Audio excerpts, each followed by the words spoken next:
Hello, my name is Christian Gardner, and I have my patient here with me.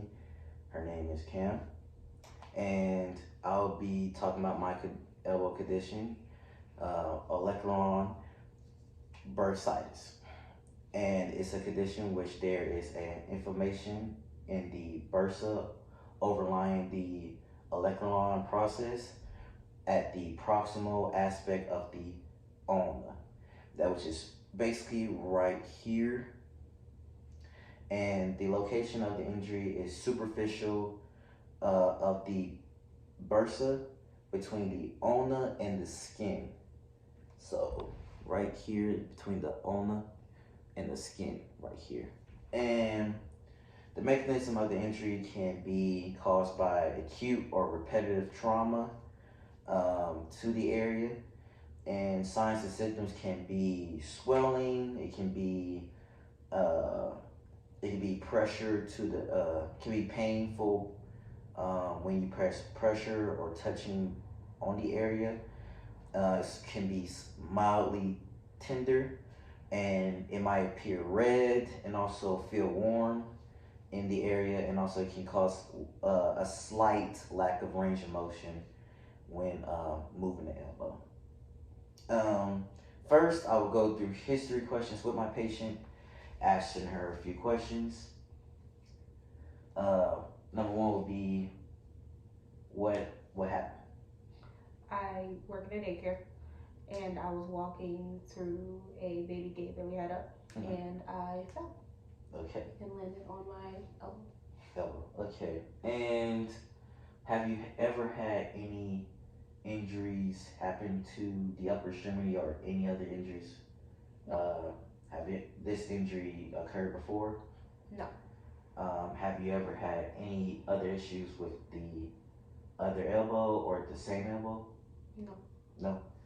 This is the first time I ever had injuries to the elbow. Yes. And upper extremity. Okay. And on a scale of 0 to 10, how bad is the pain? Normal 3 to 4, but if I bump it into something and there's pressure in a certain area, it kind of jumps up to like a 6. Okay, got you. And also, when this occurred? It's occurred about 3 weeks ago. 3 weeks ago. Okay. And is this pain still bothering you? Yeah. Okay. It's a little bit less now, but it's definitely still a little irritated. Got you. And also,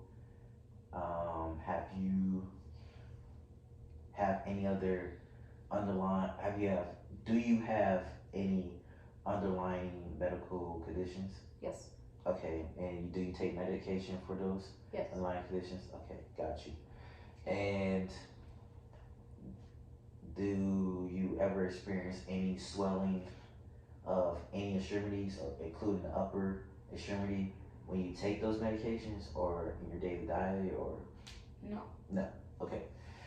And right now, after I ask these history questions, I will begin to observe her non-infected elbow, seeing if there's any type of swelling, redness, and seeing her range of motion with her non-infected elbow.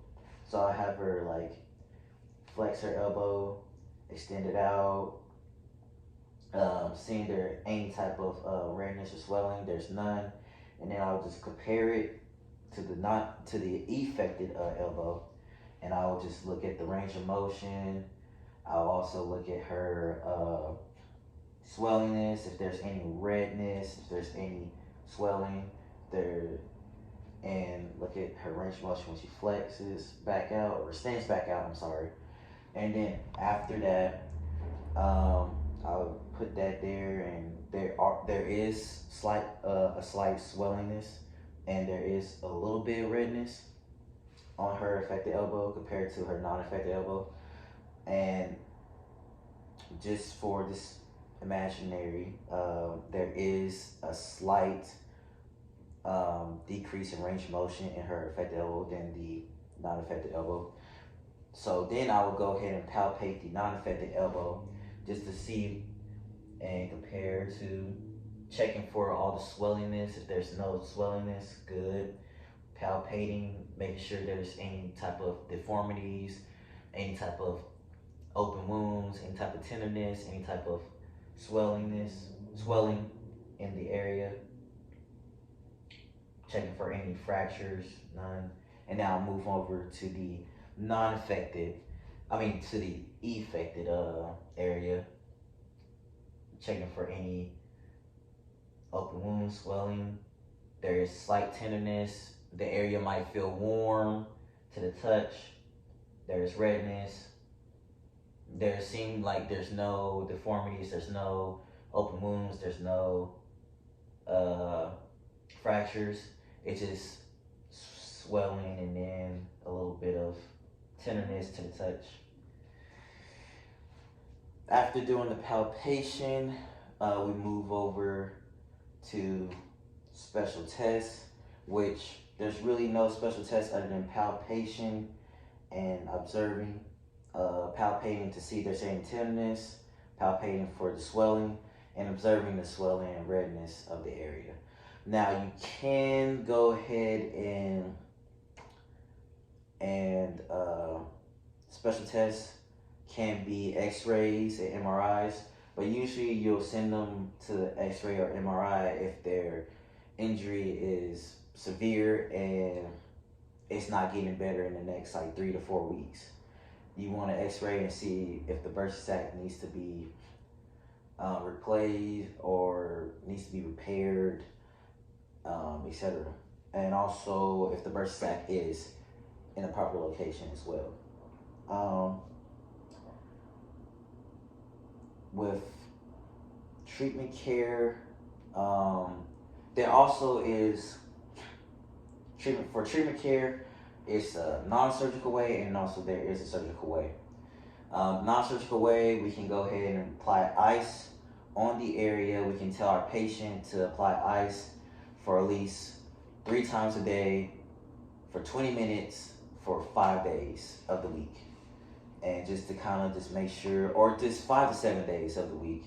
And we can just make sure that that ice is reducing the inflammation and swelling. And also we can assign our patient a ACE wrap to wrap around to kind of reduce that swelling. And also we can assign our patient non-steroidal inflammatory medicine, so like Tylenol, just so that way it can be a good pain control, and also it can also reduce the inflammation of the area. And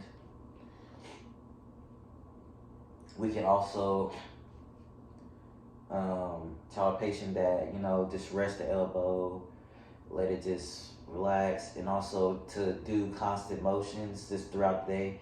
Well, rest it at night and then do constant motions throughout the day just to kind of get the blood flowing in that area. And for the surgical treatment, they might have to go in and repair the bursa. Also, there might be some fluid,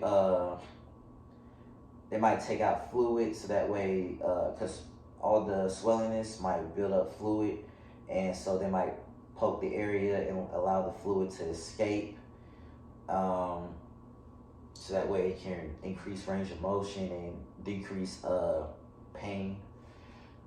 Also,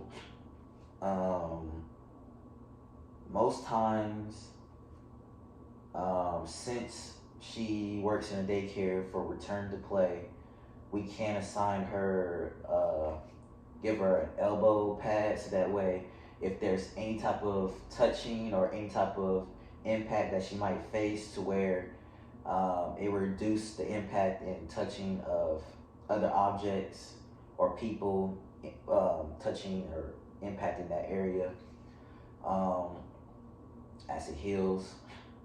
Also, for return to play, we can assign her to where she can receive treatment from us.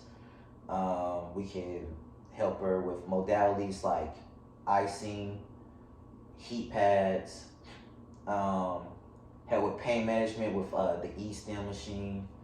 And with the ice, it reduces the inflammation with the heating pads. It can increase the blood flow in that area and kind of increase the range of motion, decreasing chances of arthritis, and helping her to move and function her elbow in a great manner.